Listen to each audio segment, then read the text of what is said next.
Hey everyone, welcome back to the channel. Let's dive right into today's problem. Today we are looking at a classic game theory problem called Stone Game. Here is the problem page from Leetcode.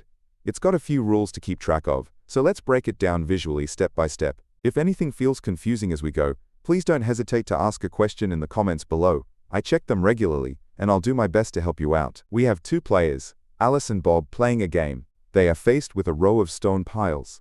Each number represents how many stones are in that specific pile. On a player's turn, they can only take a full pile of stones from either the very beginning of the row or the very end of the row. They can't pick from the middle. The problem guarantees that we will always start with an even number of total piles. It also guarantees that the total sum of all the stones is an odd number. This is super important because it means a tie is mathematically impossible. Alice always goes first. Assuming both players play perfectly, we need to return true if Alice wins, or false if Bob wins. Let's look at the example. It's Alice's turn. Let's say Alice takes the 5 on the far left. She now has 5 points. Now it's Bob's turn. He can either take the 3 on the left, or the 5 on the right. Bob plays optimally, he'll likely take the 5 on the right. Now they are tied, and only 3 and 4 remain. Alice gets to pick between 3 and 4. She obviously picks 4. Bob is left with 3. Alice ends with 9. Bob ends with 8. Alice wins! We can solve this by exploring all possible moves using a dynamic programming approach. This uses a concept called Minimax. We want to maximize Alice's score, while Bob is trying to minimize Alice's advantage. To make the math easy, whenever Alice gets points, we add them to our total. Whenever Bob gets points, we subtract them. Here is the start of our Python solution. We get the total number of piles and set it to a variable we'll call n. We create a helper function that takes a left index I and a right index j. We use a cache to remember subgames we've already calculated. If the left index crosses the right index, it means there are no piles left, so the score for this empty board is 0. We can figure out whose turn it is using a little math trick with the remaining length compared to the original length. If it's Alice's turn, she wants the maximum possible score. She can either take the left pile plus whatever happens next, or the right pile plus whatever happens next. If it's Bob's turn, he wants to minimize Alice's advantage. Notice how we use a minus sign for the piles here, because Bob is stealing those points away from Alice's lead. Finally, we start the game covering the whole board from 0 to the end. If the final score difference is greater than 0, it means Alice won. The time complexity is big O of n squared, where n is the number of piles, because we evaluate every possible left and right pair once.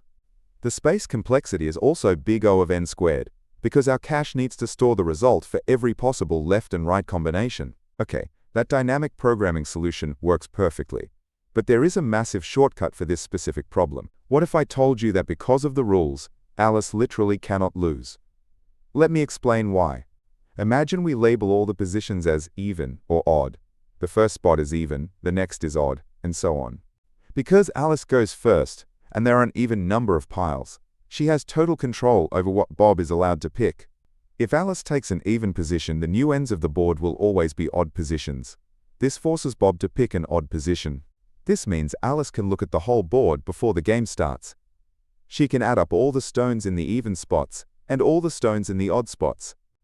Since the total number of stones is odd, the even sum and odd sum can never be equal. One will always be bigger.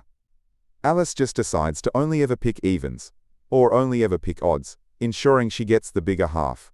Because this mathematical proof guarantees she always has a winning strategy, the code is literally just one line. We just return true. The time complexity is big O of 1, or constant time, because we don't even need to look at the array. The space complexity is also big O of 1. We use 0 extra memory. Are there any edge cases? What if the list is only 2 piles long? Well, Alice just takes the bigger pile on turn 1, and the game ends. The logic holds up perfectly. So what did we learn? First, always look for mathematical invariants, like the even and odd rules, that might shortcut the problem. Second, the first approach is a classic minimax pattern that you will absolutely need for harder game theory problems. That covers the Python solutions. I promised the code for other languages too. You don't have to pause and type these. You can just grab them from my website using the link in the description. Here is the optimal constant time solution written in Java. Here is the exact same logic written in C++. And finally, here is the solution in JavaScript. Before you go, a really quick note about this channel. You can probably tell my voice is generated by AI. I built this system to create instant visual explanations for myself so I can study Leetcode faster. I'm trying out this new faster-paced visual format today. Let me know in the comments if you prefer this style over my older videos. I don't put any YouTube ads in the middle of these videos, and I don't take sponsorship, so you can just focus on learning. If you want to support the channel and my goal of covering every single Leetcode problem, you can donate at buymeaboba.com/Leetcode daily. Make sure to like and subscribe so you don't miss tomorrow's problem. Keep coding, and I'll see you in the next one.